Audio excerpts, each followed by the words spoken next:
નમસ્કાર, ABC news ગુજરાતમાં હું પૂજા પચ્ચીગર આપનું હાર્દિક સ્વાગત કરું છું। સમાચારોની શરૂઆત કરતા પહેલા જો એક નજર મુખ્ય હેડલાઇન્સ પર।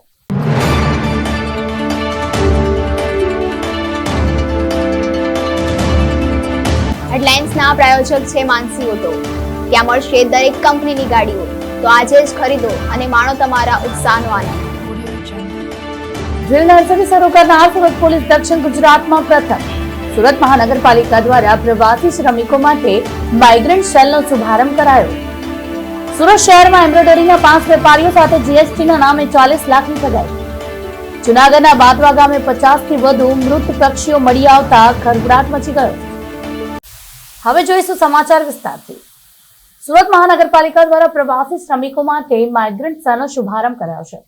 સિટીલાઇટ રોડ પર આવેલા સાયન્સ સેન્ટર ખાતે યોજાયેલા કાર્યક્રમમાં કેન્દ્રીય મંત્રી ધર્મેન્દ્ર પ્રધાન હાજર રહ્યા છે। ધર્મેન્દ્ર પ્રધાને મોદી સરકારની સફળતા અંગે જણાવતા કહ્યું છે કે આજ દિવસ સુધી પ્રવાસીઓ શ્રમિકો વિશે કોઈ ધ્યાન આપતું ન હતું। સરકાર તમામ માટે કામ કરે છે તેના આ પુરાવા છે। કોરોના કાળ દરમિયાન સરકારે સ્પેશિયલ ટ્રેનો પ્રવાસી શ્રમિકો માટે શરૂ કરી અને તેને સલામત કરી ઘરે પહોંચાડ્યા। શ્રમિકો દેશને ક્યાંય શાંતિથી પોતાનું કામ કરીને જીવન નિર્વાહ કરી શકે તેવું વાતાવરણ સરકારે ઊભું કર્યું છે। સુરત અનેક મોરચે સફળ રહ્યાનું ઉમેરતા પ્રધાને કહ્યું હતું કે પ્લેગ હોય કે કોરોના, સુરત ઝડપથી બેઠું થયું છે। હાલ કોરોના સામે આપણે જીત મેળવી હોય તેમ 2 રસીને વડાપ્રધાને મંજૂરી આપી છે। થોડા દિવસોમાં જ વેક્સિનને ઘર ઘર સુધી પહોંચાડવામાં આવશે। કોરોના વેક્સિનનો વિરોધ કરનારા મંદ બુદ્ધિના લોકો છે। કેન્દ્ર સરકારના પેટ્રોલિયમ એન્ડ નેચરલ ગેસ અને સ્ટીલ મંત્રી ધર્મેન્દ્ર પ્રધાને કહ્યું હતું કે સુરત અનેક મોરચા સફળ રહ્યું છે। સ્વચ્છતા માટે પણ સુરત દેશભરમાં જાણીતું બન્યું છે। સુરત કોઈ પણ પરિસ્થિતિમાં જલ્દી બહાર આવે છે। પીર, પ્લેગ અને હવે કોરોનામાંથી ફરી બહાર આવી રહ્યું છે। કોરોના વેક્સિન માટે પ્રધાનમંત્રીએ પરવાનગી આપી છે। કોરોનાને આપણે હરાવ્યો છે, હવે આપણે વેક્સિન પણ ઘર ઘર સુધી પહોંચાડીશું તેમ વધુમાં ઉમેર્યું હતું। લોકો પોતાના માદરે વતન પહોંચ્યા હતા। કોરોના સમયમાં દેશના વિભિન્ન હિસ્સાઓથી લોકો પરત ફર્યા હતા। માઇગ્રન્ટ લેવલ કેટલું મહત્વનું હતું એ કોઈ જાણતું ન હતું। સુરત માઇગ્રન્ટ લેવલ માટે બહુ જ કામ કરે છે। લોકો શાંતિથી લોકો પોતાના જીવનનો નિર્વાહ કરી શકે। આ સેન્ટર થકી ડિજિટલ ભારત અંતર્ગત તમામ મોરચે સફળ થવાશે। પ્રવાસી મજૂરોને લાવવા માટે ફરી ટ્રેન ચલાવી શકાશે। રસી આવી જવાથી હવે ફાયદો થવાનો છે। પ્રવાસીઓને ઘર, સ્વાસ્થ્ય, રેશન કાર્ડ, જોડાણ વગેરે સુવિધા મળશે। પ્રવાસી ક્યાંય પણ કામ કરે પરંતુ તેને તમામ સુવિધા મળશે તેમ ધર્મેન્દ્ર પ્રધાને ઉમેર્યું હતું। देखिए, मैं सूरत म्युनिसिपल कॉरपोरेशन को सबसे पहले बधाई देता हूं। उन्होंने आज देश में एक नया पहल किया है। प्रवासी श्रमिकों के लिए, कामकाजी भाई बहनों के लिए रजिस्ट्रेशन करके उनकी सारे जानकारी रखना, उनकी अधिकार की जितने सारे सुविधा है, रेशन हो,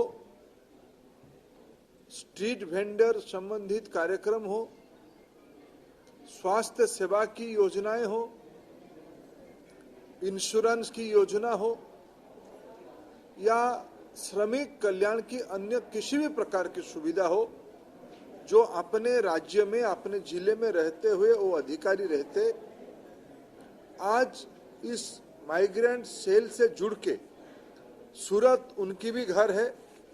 माइग्रेंट लेबर्स की मेहनत से, वो उड़ीसा की हो, बंगाल की हो, बिहार की हो, उत्तर प्रदेश की हो, ऐसे मित्रों की मेहनत से सूरत की और गुजरात की अर्थनीति आगे बढ़ती है। ये यहाँ की माननीय मुख्यमंत्री जी से लेकर तमाम नेतृत्व उसको स्वीकार भी किए हैं। उनका मैं आभार भी प्रकट करता हूँ। विशेष करके प्रधानमंत्री नरेंद्र मोदी जी की इस विशेष आग्रह के लिए, योजना के लिए मैं उनको आभार प्रकट करता हूं। मैं उड़ीसा का हूं, हमारे लोग यहां काम करने आते हैं। मैंने अभी, मेरे को बड़ा प्रसन्न हुआ, उत्तर प्रदेश के एक भाई को हमने 1 नेशन 1 रेशन कार्ड के तहत उनको हम लोगों ने कार्ड दिया। एक ठेला वाला भाई को हम लोगों ने 10,000 रुपया की स्ट्रीट वेंडर स्कीम पे उनको कम ब्याज का ऋण दिया। एक उड़िया भाई को जो यहाँ रोजी कमाने के लिए आया है, उसको एक हम लोगों ने परिचय पत्र दिया, रजिस्ट्रेशन करके उनका परिचय पत्र दिया। पिछले दिनों में जो कमियां ध्यान में आई थी और एक आज सूरत म्युनिसिपल कॉरपोरेशन और कुछ एजेंसियों की एमओयू हुई। सस्ते दर में रेंटल हाउसिंग, प्रधानमंत्री आवास योजना हो या अन्य किसी योजना में सस्ते दरों में घर बना के किराए पे श्रमिकों को देने के लिए भी व्यवस्था किया जा रहा है। ये सारे काम सराहनीय है। सूरत म्युनिसिपल कॉरपोरेशन पिछले दिनों में भी इस प्रकार की अच्छा काम किया है। ये देश की एक नया मॉडल ये लोग करने वाले हैं, उनको बहुत बहुत बधाई। और हम जैसे प्रांत के लोग, उड़ीसा हो, बिहार हो, उत्तर प्रदेश हो, यहाँ के लोगों को उससे ज्यादा फायदा मिलेगी। देखिए, जिनकी मंद बुद्धि है, जिनको भारत की वैज्ञानिकों पे भरोसा नहीं है, जिनको भारतीयों की शक्ति पे भरोसा नहीं है, ऐसे बेबुनियाद बात ये सब करते हैं। वैक्सीन हमारी वैज्ञानिकों की और हमारी मेडिसिन बनाने वाले कंपनियों की जो भारतीय है, उनकी विशेष उपलब्धि है। आज देश के नागरिक उसको स्वागत करता है। प्रधानमंत्री जी की इस पहल को, इस तोहफा को देश के लिए स्वीकार करता है। लेकिन मैं जैसे कहा कि कुछ मंद बुद्धि के लोग जो कभी सुधरेंगे नहीं, विशेष करके कांग्रेस पार्टी के नेतृत्व जो सारा चीजों में खोट दिखती है, ऐसे लोगों को भगवान सद्बुद्धि दे दे।